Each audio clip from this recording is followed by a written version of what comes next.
Welcome back नाज़रीन। हम आपको बताऊं तो सिराड़ी बरसां बॉयज़ हाई स्कूल में हाजी इमाम बख्श यादगार लाइब्रेरी जो इफ्तिताह कई वे वाहिद तफ़सील लाइ ॾिसूं था रियाज़ ज़रदारी जी ये रिपोर्ट।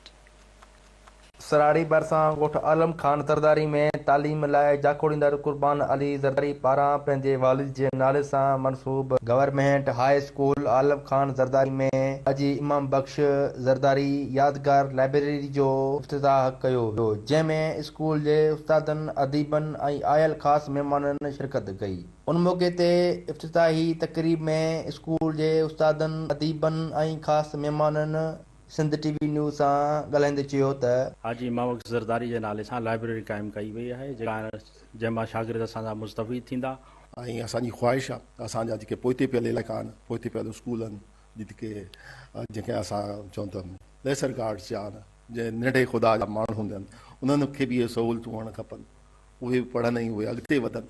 सुठी ॻाल्हि आहे, इन में ॿार पढ़ी इंजीनियर डॉक्टर थींदा ऐं नालो चवंदो क़ौम जो सरमायो आहे।